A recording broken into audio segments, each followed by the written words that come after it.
अच्छा लगेगा जब हम किसी भी लड़ाई को एक अनुशासन में लड़ते हैं। देखें कि अनुशासन भंग ना हो।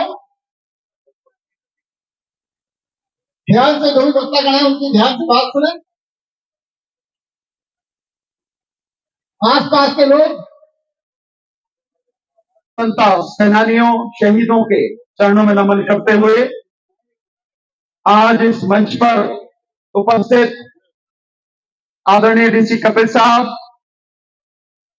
बड़े भाई महमूद पराचा जी, हमारे साथी पूर्व मंत्री राजपाल गौतम जी, हमारे साथी जो इस प्रोग्राम को कर रहे हैं श्री दिनेश चंद्रा साहब और शेखर साहब, और मंच पर हमारे साथ बैठे हुए पसमानदा मुस्लिम महासभा के आदरणीय मकसूद साहब और हमारे साथी अमरेंद्र जी, जो अपने साथियों को लेकर लगातार 599 दिनों से यहां लड़ रहे हैं। 69,000 भर्तियों में जो घोटाला हुआ है वो और उनकी टीम, हमारे साथ बैठे हुए आदरणीय डीएनसी साहब, जो ओल्ड पेंशन के मसले को लेकर लगातार संघर्ष कर रहे हैं। और अभी हम लोग डॉक्टर अंबेडकर पार्क में आज जो उनका रन फॉर ओटीएस था, वहीं से हम लोग आ रहे हैं। तो वहां से आए हुए सभी साथियों का, और यहां मेरे सामने जो खड़े हुए हैं लखनऊ और इसके आसपास से जिन भी जगह से सभी साथी आए हैं, उन सभी का बहुत बहुत हार्दिक अभिनंदन, सबका बहुत बहुत धन्यवाद। साथियों, ये जो ईवीएम की लड़ाई है, ये लड़ाई हकीकत में इस देश की आजादी की लड़ाई है। ये साधारण लड़ाई नहीं है साथियों। कोई समझता हो कि केवल एक मशीन को हटाने की लड़ाई है, नहीं। ये मशीन को हटाने की लड़ाई के साथ साथ इस देश को आजाद कराने की लड़ाई है साथियों। क्योंकि इस मशीन के माध्यम से इस देश के लोगों की आजादी को वर्तमान मोदी सरकार ने हड़प लिया। इसलिए वर्तमान मोदी सरकार के हाथों से इस देश को आजाद कराना है, ये लड़ाई उसकी है। ये लड़ाई है कि इस देश के जो 100 करोड़ लगभग मतदाता हैं और इस देश के 140 करोड़ जो नागरिक हैं, उनके अधिकारों की रक्षा हो सके। ये लड़ाई है कि इस देश का जो अनपढ़, अशिक्षित, साधारण, गरीब, दबा कुचला जो व्यक्ति है, जो इंसान है, जो वोटर है, जो देश का नागरिक है, कोई भी उसका हक लूट ना सके, उसे उसका हक मिले, ये उसकी लड़ाई है साथियों। हमारा बहुत सीधा सा कहना है, देश में चुनाव सबसे महत्वपूर्ण प्रक्रिया है। देश के संविधान के अनुसार देश के लोकतंत्र को बचाने के लिए संविधान के हिसाब से चुनाव हो और देश में free, fair and transparent election हो, ये जिम्मेदारी देश के संविधान ने देश के चुनाव आयोग को दी है। लेकिन चुनाव आयोग अपनी जिम्मेदारी न निभा के एक व्यक्ति विशेष और सरकार की गुलामी करने में लग गया है। उसे गुलामी करनी है तो करे, लेकिन देश उसकी गुलामी से तबाह हो जाए, ये हम किसी हालत में बर्दाश्त नहीं करेंगे। इसलिए चुनाव आयोग को भी और इस देश की सरकार को भी हम चेतावनी देते हैं कि इस बार हम किसी कीमत पर भी ईवीएम से चुनाव नहीं होने देंगे। साथियों, आज भी देश में 2 तरह से चुनाव हो रहे हैं और आप बताएंगे, मेरी बात छोड़िए, आप खुद इस बात को कहेंगे, 2 तरह से चुनाव हो रहे हैं। एक बैलेट पेपर से, जिसे आप पोस्टल बैलेट पेपर कहते हैं। कहते नहीं कहते पोस्टल बैलेट? क्या है पोस्टल बैलेट? वो बैलेट पेपर से चुनाव है। और एक तरफ हो रहे ईवीएम से चुनाव। तो एक ही देश में 2 पद्धति से चुनाव क्यों हो रहे हैं? अगर संविधान में यह प्रावधान किया गया या सरकार ने संशोधन किया गया तो या तो चुनाव बैलेट पेपर से होते या चुनाव ईवीएम से होते।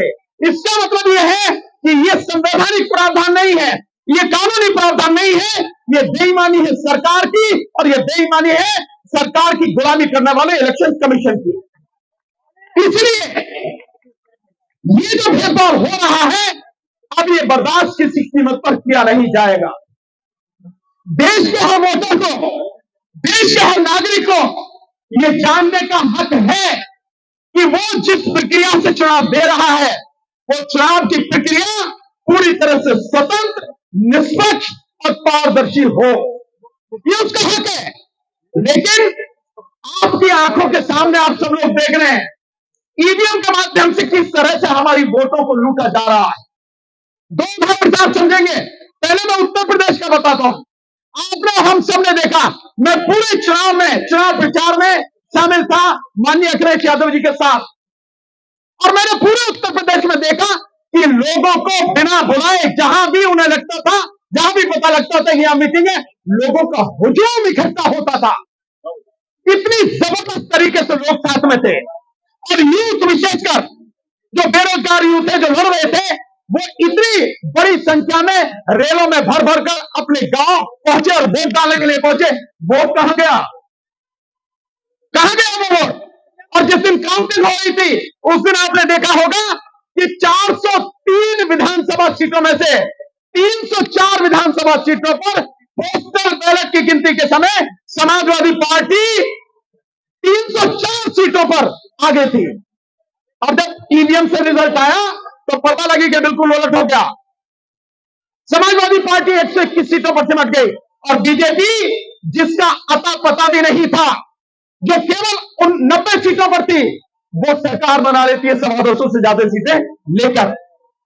तो क्या ईवीएम की बेईमानी नहीं थी? बताइए, आप सब लोग चुप कैसे हैं? क्या ईवीएम की बेईमानी नहीं थी? ईवीएम की बेईमानी, हाथ उठाकर बताइए, ईवीएम की बेईमानी थी। मीडिया वाले साथियों, जरा कवर करना इसको पूरी तरह से। दूसरा साथियों, अभी 5 राज्यों में चुनाव हुए। इन 5 राज्यों के चुनावों में आपने देखा होगा जब मध्य प्रदेश में पोस्टल बैलेट की गिनती हो रही थी, उस दौरान उन पोस्टल बैलेट में 230 विधानसभा सीटों में से 199 सीटों पर कांग्रेस पार्टी आगे थी। तो कैसे हो गया एकदम? मतलब वहां बीजेपी का तो पता भी नहीं था। 230 में से 199, यानी 4 बटे 5 से भी ज्यादा सीटों से आगे थी। औसत इतना था। और उसके बाद में आपने देखा कि जिस समय फाइनल रिजल्ट आता है ईवीएम के बाद, समाजवादी को कांग्रेस पार्टी मात्र 63 पर और बीजेपी 166 सीटें लेकर जीत जाती है। इससे ज्यादा किसी सबूत की जरूरत है नहीं। लेकिन मैं इससे आगे बताता हूं, इससे आगे क्या क्या हो रहा है और कैसे इस तरह की गारंटी दी जा रही है 300 पार, 400 पार। क्योंकि आज की तारीख में जो मशीनें हैं, इलेक्शन कमीशन ऑफ इंडिया नहीं बना रहा। ये ईवीएम और वीवीपैट की जो मशीनें हैं, इनको बीजेपी बना रही है। हमारे साथी एडवोकेट, उन्होंने, मंत्री जी ने बताया, राजेंद्र पाल गौतम जी ने, कि किस तरह से बीईएल, भारत इलेक्ट्रॉनिक्स लिमिटेड में 7 में से 4 डायरेक्टर बीजेपी के हैं। और कौन कौन है उनका नाम भी आपको बताता हूं। जो 4 डायरेक्टर हैं, वो 4 डायरेक्टर हैं। एक है पीए पार्थसारथी, डॉक्टर पीए पार्थसारथी।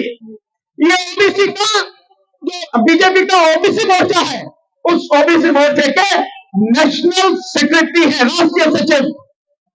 दूसरे उसमें साथ में है, वो है मनसुख भाई कचारिया, जो गुजरात से है और गुजरात के राजकोट से, राजकोट के बीजेपी के डिस्ट्रिक्ट प्रेसिडेंट है, वो इसके डायरेक्टर है।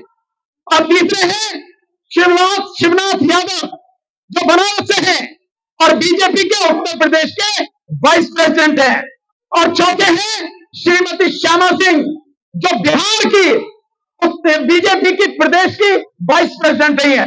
ये चारों के चारों बीजेपी के लोग बीईएल में डायरेक्टर है। और बीईएल वो कंपनी है जो ईवीएम बना रही है और जो वीवीपैट बना रही है। और इसके साथ साथ जो सॉफ्टवेयर डेवलप हो रहा है और जो उस चिप के साथ में ऐड किया जाता है, ये वो लोग हैं जो उनके कंट्रोल में है। तो जब बीजेपी मशीनें बना रही है ईवीएम और वीवीपैट।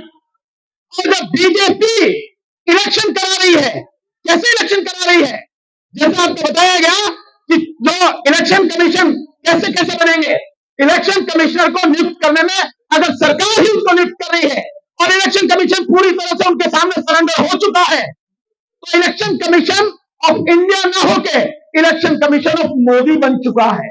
सो इलेक्शन कमीशन जब मोदी बन चुका है, वीवीपैट मशीन, ईवीएम मशीन बनाने वाली बीजेपी, इलेक्शन कराने वाली बीजेपी, तो जीत के कौन आएगा? जीत के बीजेपी आएगी ना। इसीलिए मोदी जी कहते हैं इस बार 400 पार, इस बार 300 पार। एक बात हम भी करें यार, इस बार 2024 में हम ईवीएम से चुनाव नहीं होने देंगे, और ईवीएम से जो चुनाव नहीं होगा, चुनाव बैलेट पेपर से होगा।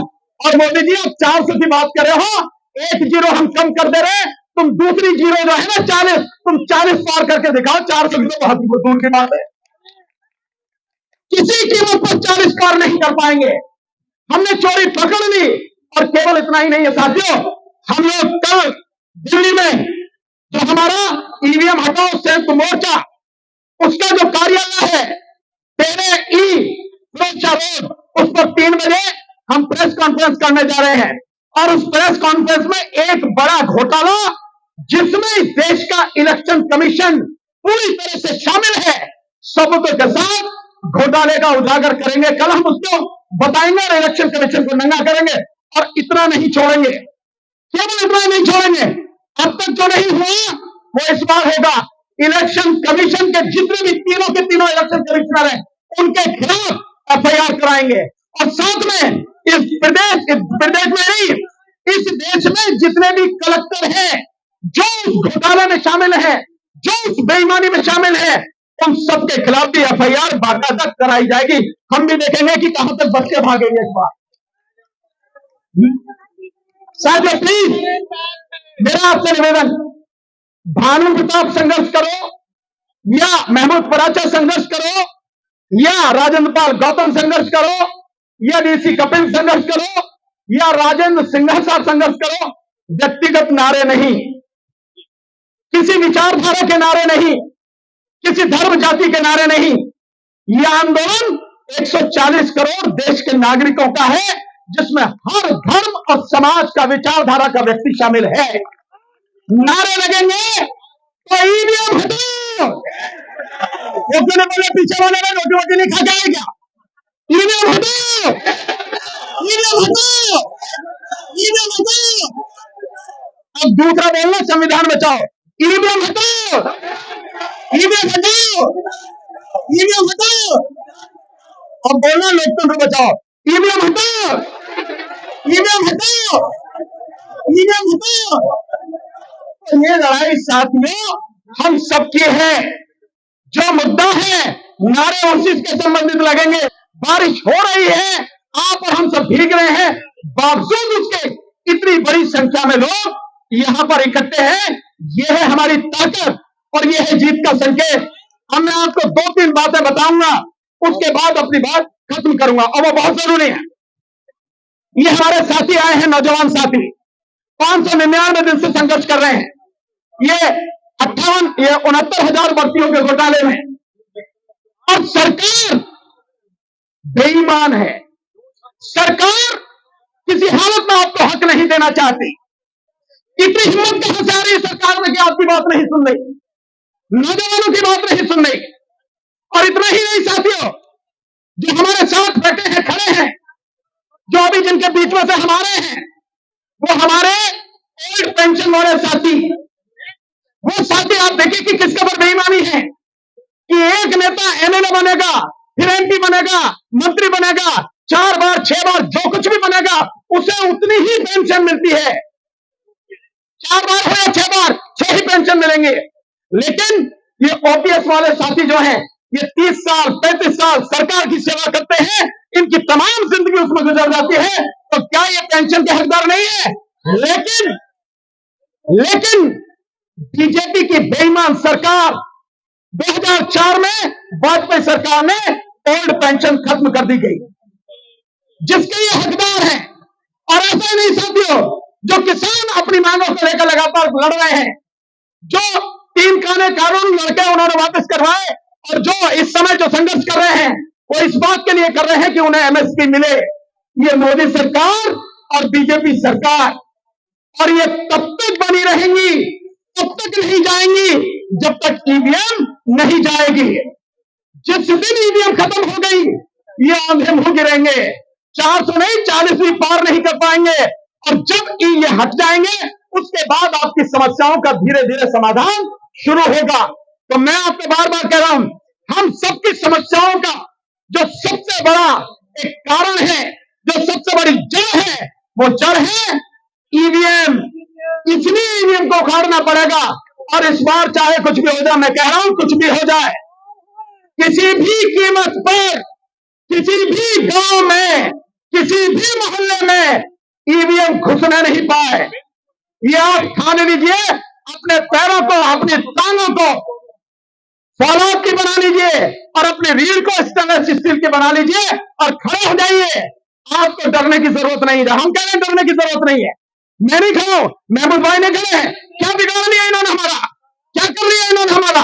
तो ये कुछ नहीं कर सकते हैं। और जिस देश का प्रधानमंत्री सवालों से डरता हो, 10 साल में जो एक भी प्रेस को एड्रेस नहीं कर पाया हो, जिस देश का प्रधानमंत्री सच से डरता हो और किसी कोने से सच निकल के आ जाए तो तुम दबा के भाग जाते हो। यार ऐसे कायर प्रधानमंत्री से घबरा रहे हो? वो कुछ नहीं कर सकता तुम्हारा। सिर्फ और सिर्फ तुम्हें डट के खड़े होने की जरूरत है। और हम खड़े हैं साथ में। अगर गोली चलेगी तो ये सीने पहले आपके सामने है, हम देखेंगे कौन सी गोली चलेगी और हम बताते हैं कि लड़ाई क्या होगी। और इस पार की लड़ाई आर पार है। मोदी जी सुन लो कान खोल के, आप है ना, वो इसका मतलब ही खाने पीने की चीज है। जो इलेक्ट्रॉनिक आइटम है उस पर लिखा होता BIS की मोहर लगी होती है, मतलब ये ठीक है, कोई गड़बड़ी नहीं है। हमने जब पूछा RTI लगा के इलेक्शन कमीशन से बना रहे, उनसे जाके पूछो। हमने कहा कोई बात नहीं, उनसे पूछ लेते हैं। तो हम BIL के पास गए, भारत इलेक्ट्रॉनिक्स लिमिटेड, तू बता भैया इस पे कहीं सर्टिफिकेट है? तो वो कहता भाई मुझसे क्या पूछ रहे हो यार, मुझे तो इलेक्शन कमीशन की जो कमेटी जैसे कहती है मैं तो बना के दे देता हूं, वही कराती है जो भी कुछ कराती है। अब देखें तमाशा। फिर हमने कहा चलो ECIL electronic corporation of India limited जो है, जो हैदराबाद में, उससे पूछ लेते हैं। तो वो क्या कहती है, भैया तीसरी पार्टी आती है, इंस्पेक्शन करके चली जाती है, नाम उसका है STQC गवर्नमेंट ऑफ इंडिया। उसने भी नहीं बताया। मतलब किसी के पास इसका जवाब नहीं है कि जो मशीन से तुम चुनाव करा रहे हो वो कहां से सर्टिफाइड है, कहां से वेरीफाइड है। और ये सब नहीं है, इसका मतलब साफ है कि बेईमानी खुल के कर रहे हो। वैसे भी मोदी जी से बड़ा बेईमान, मोदी जी से बड़ा भ्रष्ट, मोदी जी से बड़ा झूठा और देश के साथ देशद्रोह करने वाला दूसरा कोई व्यक्ति इस देश में है नहीं। इस बार हम कुछ भी ये सारी चीजें होने नहीं देंगे। पर मेरा आपसे निवेदन है सारे के सारे, आप जितने भी लोग हो और जितने भी लखनऊ में घरों में बैठे हैं, उन सबको जा जाके झकझोरो, उन सबको जगाओ। अबे मुर्दों खड़े हो जाओ, नहीं तो तुम्हारी नस्लें भी नहीं बचेंगी और इस देश की फसलें भी नहीं बचेंगी। इसलिए अपनी नस्लों और अपनी फसलों को बचाने के लिए इस बार ईवीएम से चुनाव नहीं होने देंगे। बताइए नहीं होने देंगे ना? बिल्कुल यही बात है। बहुत बहुत शुक्रिया, आपने मेरी बात ध्यान से सुनी और समझी और आगे इसी के लिए काम करेंगे। आपका बहुत बहुत धन्यवाद। एक चीज बस सिर्फ बता दे रहा हूं, आपके साथ में जिन किसानों ने 13 महीने लड़ाई लड़ी, मैं 4 दिन पूरे पंजाब में घूम के सभी किसानों से मिला।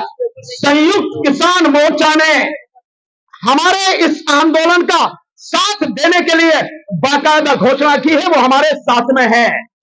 इसके अलावा ईवीएम हटाओ, देश बचाओ, देश बचाओ, देश बचाओ। ईवीएम हटाओ, देश बचाओ, देश बचाओ, देश बचाओ। जय भीम। ईवीएम हटाओ, देश बचाओ, ईवीएम हटाओ, देश बचाओ। भारत का संविधान जिंदाबाद, जिंदाबाद, जिंदाबाद। भारत का संविधान जिंदाबाद, जिंदाबाद, जिंदाबाद। भारत का संविधान जिंदाबाद, जिंदाबाद, जिंदाबाद। ईवीएम से वोट की चोरी बंद करो, बंद करो, बंद करो। हाथ उठा के बंद करो, बंद करो, बंद करो। वोट की चोरी बंद करो। ईवीएम हटाओ, देश बचाओ। ईवीएम हटाओ, देश बचाओ। ईवीएम हटाओ, देश बचाओ। ईवीएम हटाओ। जय संविधान, जय संविधान, जय संविधान।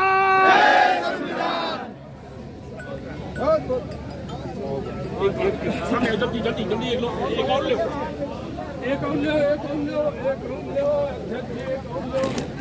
और लीजिए। एक मिनट ईवीएम हटाओ, देश बचाओ, संविधान बचाओ, भाजपा भगाओ।